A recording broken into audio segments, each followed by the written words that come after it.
അന്നത്തെ ദിവസത്തെ ട്യൂഷൻ കഴിഞ്ഞ സമയത്തായിരുന്നു ദിവാകരൻ മാഷ് അവിടേക്ക് കയറി വരുന്നത്. പെട്ടെന്ന് തന്നെ എന്നെ കണ്ട സമയത്ത്, ഷീല, ഒരു കാര്യം ഞാൻ പറയട്ടെ, ചെക്കനിപ്പം ഒന്നും പഠിക്കുന്നില്ല, ആകെപ്പാട് ഉഴപ്പും കാര്യങ്ങളും തന്നെയാണ്. ഇപ്പം ഇവിടുന്ന് പഠിപ്പിച്ച് വിടുന്ന കാര്യങ്ങളും ഒന്നും പഠിക്കുന്നില്ല. എന്തെങ്കിലും അതിനുള്ള പരിഹാരം കാണണം, അല്ലാതെ നടക്കുമെന്ന് തോന്നുന്നില്ല. മാഷ് അങ്ങനെ പറയുന്ന സമയത്ത് ഞാൻ പെട്ടെന്ന് അവനെ നോക്കി. അവൻ ഡിഗ്രിക്ക് പഠിക്കുന്ന പയ്യനാണ്. പിന്നെ ദിവാകരൻ മാഷ് എന്നെ ചെറുപ്പത്തിൽ പഠിപ്പിച്ചിട്ടുള്ളതാ. അപ്പം ആ ഒരു കടപ്പാടും കാര്യങ്ങളൊക്കെ എനിക്ക് മാഷിനോടുണ്ട്. ആ സമയത്ത് എനിക്ക് എന്ത് പറയണം എന്നെനിക്ക് അറിയില്ലായിരുന്നു. പെട്ടെന്ന് ഞാൻ മാഷിനോടായിട്ട് പറഞ്ഞു, മാഷേ, ഒരു കാര്യം നിങ്ങൾ കേൾക്ക്, ഞാൻ എന്തായാലും അവനെയും ശ്രദ്ധിക്കാം. പിന്നെ അവന് പറ്റുമെന്നുണ്ടെങ്കിൽ ഇവിടെ നിന്ന് തന്നെ പഠിക്കട്ടെ. അങ്ങനെയാണെങ്കിൽ ചെറിയ ചെറിയ സ്പെഷ്യൽ ക്ലാസ്സും കാര്യങ്ങളൊക്കെ എടുത്ത് അവനെ ഒന്ന് റെഡിയാക്കി എടുക്കാൻ ഞാൻ നോക്കാം എന്ന് ഞാൻ ദിവാകരൻ മാഷിന് പ്രോമിസ് കൊടുത്തു. ഞാൻ മാഷിനോട് അത് പറയുമ്പോൾ മാഷ് പെട്ടെന്ന് എന്നോട് പറഞ്ഞു, കേട്ടോ മോളെ, ഇവൻ ഇച്ചിരി പശക പയ്യനാണ്, അത്യാവശ്യം കുരുത്തക്കേടും കാര്യങ്ങളൊക്കെ കയ്യിലുണ്ട്. പിന്നെ കോളേജിൽ നിന്ന് തന്നെ 2 പ്രാവശ്യം പറഞ്ഞു വിട്ടതാണ്. അപ്പം ഒന്ന് സൂക്ഷിച്ചും കണ്ടൊക്കെ നിർത്തിയാൽ മതി എന്ന് മാഷത് പറയുമ്പോൾ ഞാനത് ആലോചിച്ചു. ചേട്ടാ, ഞാനെടുത്ത തീരുമാനം തെറ്റായിപ്പോയോ? ബാക്കിയുള്ള പിള്ളേർക്കും കൂടെ ഇവൻ ഡിസ്റ്റർബൻസ് ആവുമോ? വീട്ടിൽ ആകെ ഞാനും അമ്മായിയമ്മയും മാത്രമേ ഉള്ളൂ. ഇപ്പോഴാണെന്നുണ്ടെങ്കിൽ ആകെപ്പാട് ബുദ്ധിമുട്ടും കാര്യങ്ങളൊക്കെയാണ്. ഇനി ഇവനെ ഇവിടെ നിർത്തി കഴിഞ്ഞാൽ എന്തൊക്കെ ബുദ്ധിമുട്ടാവുമോ എന്നൊക്കെ ഞാൻ പരസ്പരം ചിന്തിച്ച് നോക്കി. ശേഷം ദിവാകരൻ മാഷിനെ എനിക്ക് അങ്ങനെ വിടാൻ പറ്റില്ലല്ലോ.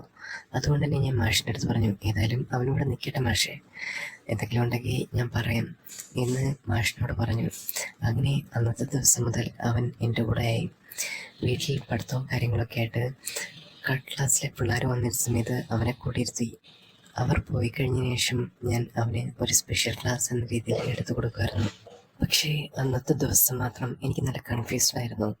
കാരണം എവിടെയായിട്ട് ഞാൻ ഇനി മുറിയൊരുക്കി കൊടുക്കും എന്നൊക്കെയുള്ള കൺഫ്യൂഷനിങ്ങനെ ഇരിക്കുന്ന സമയത്തായിരുന്നു എനിക്കൊരു ഐഡിയ തോന്നിയത്.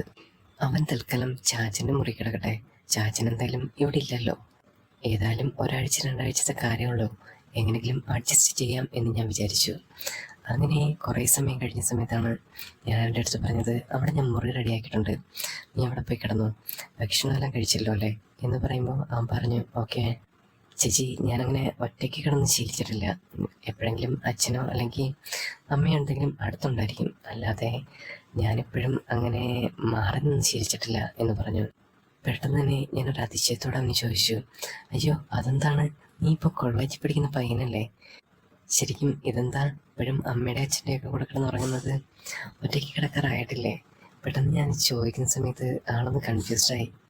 അല്ല, ശരിക്കും മാഷ് വന്ന് നിന്നെക്കുറിച്ച് തന്നെയാണോ പറഞ്ഞത്, നീ ഭയങ്കര കുരുത്തക്കേടാണ്, കോളേജിൽ എന്തൊക്കെയോ ഒപ്പിച്ചിട്ടുണ്ടെന്നൊക്കെ പറയുന്നത്? അത് ചോദിക്കുന്ന സമയത്ത് അവൻ ചിരിച്ചുകൊണ്ട് പറഞ്ഞു, എൻ്റെ പൊന്നു ചേച്ചി, ആകെപ്പാട് ഞാൻ അങ്ങനെയുള്ള കാര്യങ്ങളൊക്കെ, കുരുത്തക്കേട് കാര്യങ്ങളൊക്കെ കാണിക്കാറുണ്ട്, പക്ഷേ എനിക്ക് ഇരുട്ട് പേടിയാണ് കേട്ടോ എന്നൊക്കെ പറയുന്ന സമയത്ത് ഞാൻ ചിരിച്ചു. എടാ, ശരിക്കും ഞാൻ ആ കാര്യം കേട്ട സമയത്ത് തന്നെ ഞാൻ ഞെട്ടിപ്പോയി കേട്ടോ. നിന്നെക്കുറിച്ച് ആ പറയുന്ന കാര്യങ്ങളൊക്കെ കേട്ടിട്ട് നീ തന്നെയാണോ എന്നൊക്കെ ഞാൻ വിചാരിച്ചു പോയി. നീ ഇത്ര പേടിത്തോണ്ടാണെന്ന് ഞാൻ വിചാരിച്ചില്ല കേട്ടോ. അങ്ങനെ പറയുന്ന സമയത്ത് അവൻ തന്നെ എൻ്റെ അടുത്ത് പറഞ്ഞു, ചേച്ചി, ഞാൻ ഏകദേശം എവിടെയെങ്കിലും അഡ്ജസ്റ്റ് ചെയ്തോളാം, അത് കുഴപ്പമില്ല എന്ന് പറഞ്ഞു. സമയത്ത് എനിക്കൊരു ദയനീയത പോലെ തോന്നി. എന്നാൽ നീ ഒരു കാര്യം ചെയ്യ്, ഇതാ ഇവിടെ മുറി തന്നെ ഒരു അഡ്ജസ്റ്റ് ചെയ്ത് കിടക്ക്, അപ്പോൾ ബെഡ്ഷീറ്റും കാര്യങ്ങളൊക്കെ എടുത്ത് ഞാൻ തരാം, അതുമായിട്ട് അഡ്ജസ്റ്റ് ചെയ്ത് ഇവിടെ കിടന്നാൽ മതി എന്ന് ഞാൻ പറഞ്ഞു. അപ്പോൾ തന്നെ ആൾക്കത് ഇഷ്ടമായി. കാരണം എന്ന് വെച്ചാൽ ആൾക്ക് ഇരുട്ട് പേടിയുണ്ടെന്ന് നേരത്തെ തന്നെ അവൻ എൻ്റെ അടുത്ത് പറഞ്ഞിട്ടുണ്ടായിരുന്നു. അതുകൊണ്ട് തന്നെ ഞാൻ അവിടെ ഒരു സ്പേസും കാര്യങ്ങളും അഡ്ജസ്റ്റ് ചെയ്ത് കൊടുത്തു.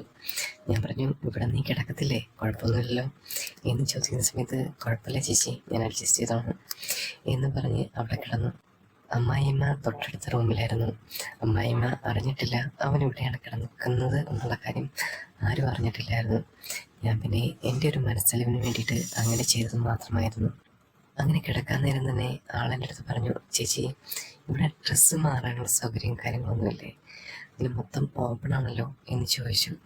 അപ്പോൾ തന്നെ പറഞ്ഞു, ഇനി ഒരു കാര്യം ചെയ്ത് ചാച്ചൻ്റെ മുറിയിൽ പോയിട്ട് അങ്ങനെ ഡ്രസ്സും കാര്യങ്ങളൊക്കെ ഒന്ന് മാറിയിട്ട് വേണമെങ്കിൽ ഒന്ന് ഫ്രഷ് ആയിക്കോ, അവിടെയാണെന്നുണ്ടെങ്കിൽ വാഷ്റൂമും കാര്യങ്ങളൊക്കെ ഉണ്ടല്ലോ എന്ന് പറയുമ്പോൾ, എന്നാൽ പിന്നെ ചേച്ചി ഒന്ന് അവിടെ വന്ന് നിൽക്കുമോ, എനിക്ക് അവിടെ അത്ര പരിചയമില്ല എന്ന് പറഞ്ഞു. എൻ്റെ പൊന്നു ചെക്ക, എനിക്കിട്ട് പണി തരില്ലേ നീ എന്ന് പറഞ്ഞ് ഞാൻ അവൻ്റെ കൂടെ പോയി. ശേഷം അവൻ റെഡിയാകുന്നിടം വരെ ഞാൻ അവിടെ വന്നു. ഏകദേശം ഒരു ബെഡിൻ്റെ ആ ഒരു സൈഡിലായിട്ട് മാറി നിന്നു. അങ്ങനെ അവൻ തിരിച്ചു വരുന്നതും ഒരു കാവൽ പോലെ ഞാൻ അവിടെ ഇങ്ങനെ നിന്നു. ഞാൻ ഇടയ്ക്ക് അവനെ വിളിച്ചു ചോദിക്കുന്നുണ്ട്, എൻ്റെ പൊന്നിച്ചക്ക നീ ഇറങ്ങത്തില്ലേ എന്ന് പറഞ്ഞു. സമയത്ത് ചേച്ചി ഞാൻ ഇപ്പം ഇറങ്ങാം എന്ന് പറഞ്ഞിട്ട് ഇറങ്ങി വന്നു. ശേഷം ഞാൻ അവനെ കണ്ടിട്ട് തന്നെ ചോദിച്ചു, ഇതെന്താണ് ഇത്ര സമയം എടുക്കുന്നത്, നീ ഇവിടെ നിന്ന് റെഡിയായിട്ടൊന്നേ. അവിടെ ആണെന്നുണ്ടെങ്കിൽ എനിക്ക് നല്ല ഉറക്കം വരുന്നുണ്ട്.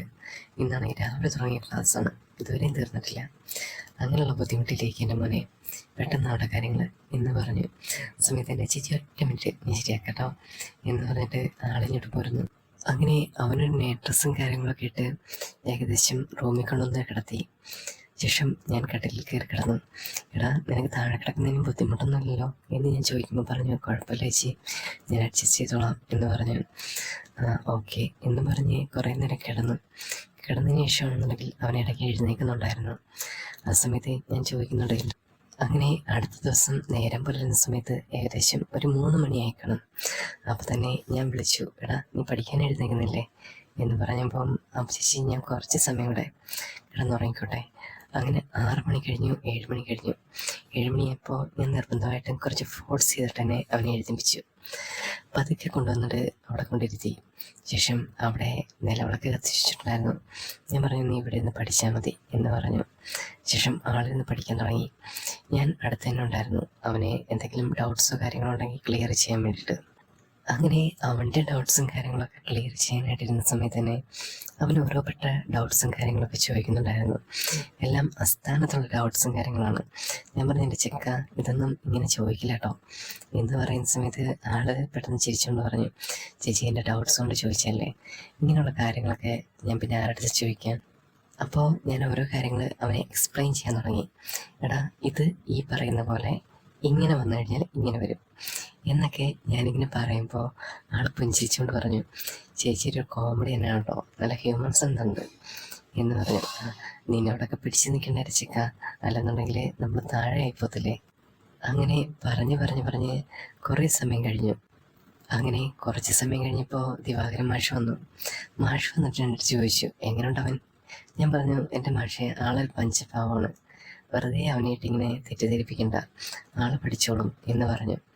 അപ്പോൾ മാഷിൻ്റെ അടുത്ത് പറഞ്ഞു, മോളെ ഞാൻ പഠിപ്പിച്ച കണക്ക് അവനെ ഒന്ന് പഠിപ്പിച്ചു കൊടുക്ക്, അപ്പം തന്നെ അവൻ റെഡി ആയിക്കോളും, ഞാൻ പറഞ്ഞാലൊന്നും അവൻ അനുസരിക്കത്തില്ല എന്ന് പറഞ്ഞു. ഞാൻ പറഞ്ഞു, കുഴപ്പമില്ല മാഷേ, നമുക്ക് ശരിയാക്കി എടുക്കാവുന്നേ ഉള്ളൂ, അല്ലാതെ ഇതിങ്ങനെ വലിയ ഫോഴ്സ് ചെയ്യുന്നും വേണ്ട, അവൻ പഠിച്ചോളും എന്ന് പറഞ്ഞു. ആ സമയത്താണെന്നുണ്ടെങ്കിൽ തന്നെ ഞാൻ അവനെയും തടവിട്ട് പറഞ്ഞു, ഇതാ നീ പഠിക്കത്തില്ലേ എന്ന് ചോദിക്കുന്ന സമയത്ത് അവൻ പറഞ്ഞു, പഠിച്ചോളാം ചേച്ചി, ഞാനിപ്പോൾ ഏകദേശം ഒന്ന് ഓക്കെ ആയിട്ട് വരുന്നുണ്ട്, എല്ലാം ഒന്ന് ശരിയായി കഴിഞ്ഞാൽ തന്നെ അത് റെഡിയായിട്ട് ഇങ്ങനെ പൊക്കോളും, ചേച്ചി ഒന്ന് സപ്പോർട്ട് ചെയ്താൽ മതി, അതല്ലേ ഏറ്റവും വലുത് എന്ന് അവൻ എൻ്റെ അടുത്ത് പറഞ്ഞു.